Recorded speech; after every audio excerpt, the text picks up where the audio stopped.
The development here is in the Popley area of Basingstoke. The site is being developed by David Wilson Homes. They acquired the land roughly in the year 2000 and have been working closely alongside the landmark practice of ecological consultants and JPR Environmental ever since to implement the Great Crested Newt mitigation strategy for the site. The site has been developed in various phases since the year 2002.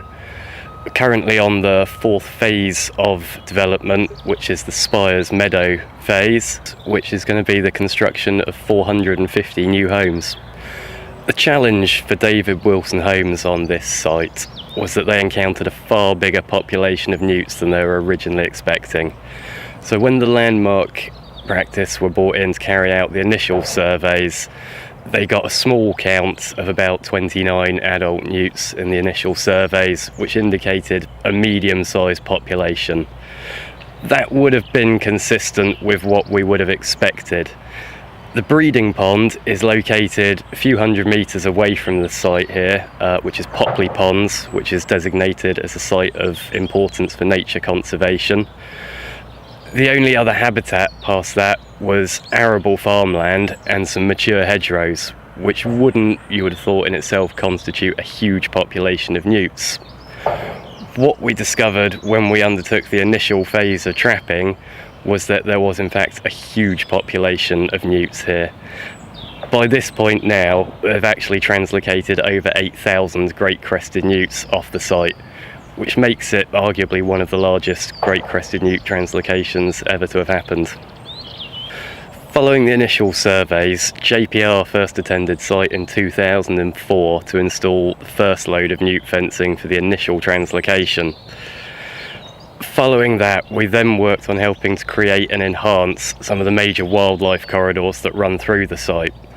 So the site itself has the breeding newt pond to the south and is bordered on the north by Basing Forest. This essentially means the newts are moving from the terrestrial phase on the edge of the forest down to the breeding ponds. There are two 40-metre wide corridors that run from the forest down towards the breeding ponds. These border the site on the eastern side and run directly through the centre of the site. So the key issue for JPR was to keep the integrity of those corridors free whilst leaving construction space for David Wilson Homes. As a sympathetic developer, David Wilson Homes have been fantastic at accommodating the great crested newts on their site.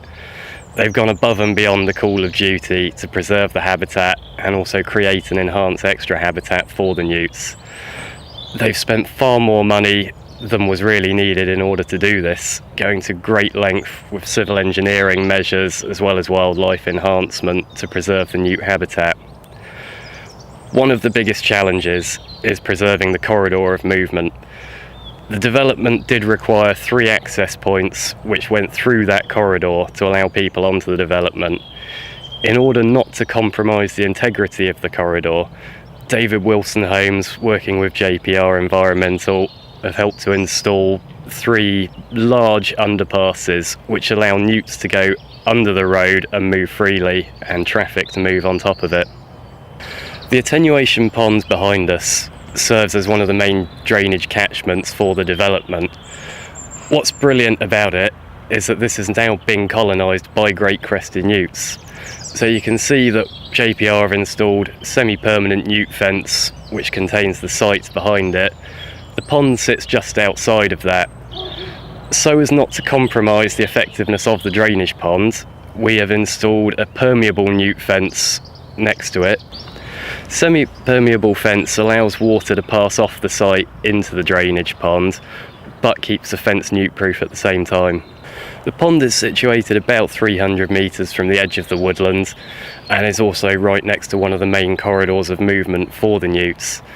This is great because it means the newts can wake up from hibernation, move down from the woodland edge. They're moved around the site by the semi-permanent newt fencing. Where they cross the site entrance, there is a newt grid in place, which means that no newts can enter the site in the gap in the fencing. This allows the newts to keep moving down the corridor, and they can then reach the pond here for breeding in the spring and summer.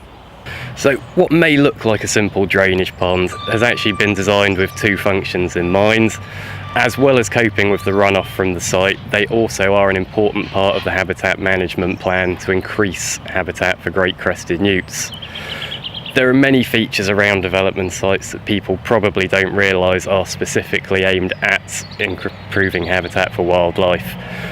What looks like general landscape planting and ponds is very specifically designed to create habitat for great crested newts on this site. On this development, there have been 9 ponds installed, 2 further water bodies, as well as 9 hectares of species-rich grass planting and scrub planting. That makes a huge contribution to the wildlife habitat in this area. One of the best things about this project in particular is that far from just mitigating the damage to the great crested newt population, it has actually boosted the population. So monitoring is now showing that the population in this area hasn't been damaged at all by this development. In fact, it's advantaged from it and has increased significantly.